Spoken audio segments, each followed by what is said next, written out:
Rahul Gandhi Mamata బెనర్జీలకు vote చోరీ చేయడం అలవాటని, అందుకే వారు ఓట్ చోరీ జరిగిందని ఆరోపణలు చేస్తున్నారన్నారు BJP state chief Ramachandra Rao.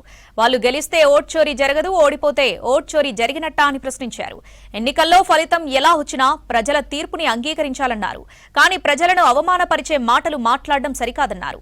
10న Modi రాష్ట్ర పర్యటన సందర్భంగా తార్నాకలో జరిగిన వాల్ రైటింగ్ క్యాంపెయిన్లో పాల్గొన్నారు రాష్ట్ర అధ్యక్షులు రామచంద్రరావు.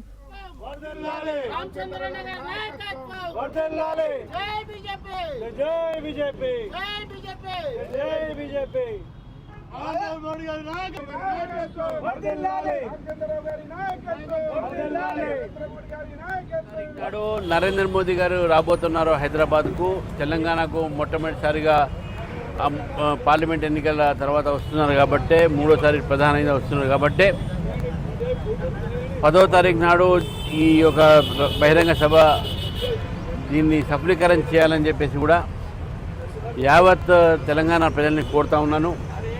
మరి ఆ ప్రచారం సందర్భంగా ఈరోజు తార్నాకలో వాల్ రైటింగ్ కూడా చేయడం జరిగింది.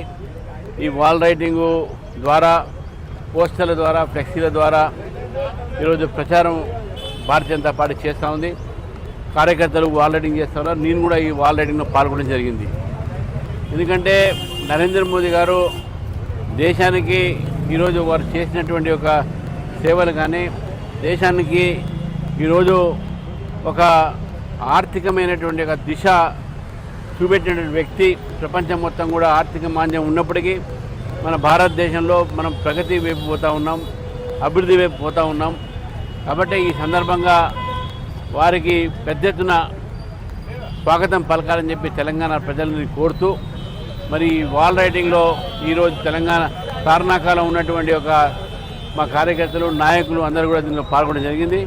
మరి మాజీ మేయర్, రాష్ట్ర ఉపాధ్యక్షులు మన బండ కార్తికేయుడు గారు, శారదా మల్లేష్ గారు, నాగేష్ రెడ్డి గారు, వెంకటేష్ గౌడ్ గారు, రాము వర్మ గారు, అదే ఉపేందర్ యాదవ్ గారు అధ్యక్షుడు, సత్యరెడ్డి కరుణాకర్ అందరూ కూడా పాల్గొని, వేణు యాదవ్ గారు సీనియర్ నాయకుడు, పోచా యాదవ్ అందరూ కూడా పాల్గొని, సుబ్బారావు గారు దళిత మోర్చా అందరూ కూడా పాల్గొన్నారు.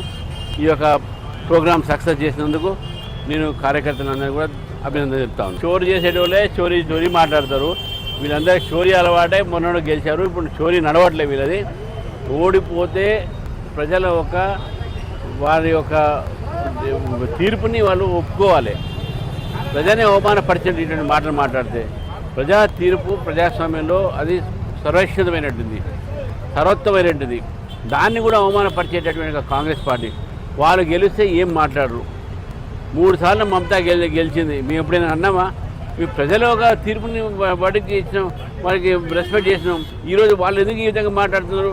వాళ్ళు ఓడిపోతే ఈవీఎం బాగలే, వాళ్ళు ఓడిపోతే మోదీ బాగలే, వారు ఓడిపోతే ఈసీఐ బాగలే, వారు ఓడిపోతే ఏది బాగలే, దేశం కూడా బాగలే వాళ్ళకైతే. కాబట్టి ఎప్పుడైనా ఓటమిని ప్రజాస్వామ్యంలో ప్రజా తీర్పుని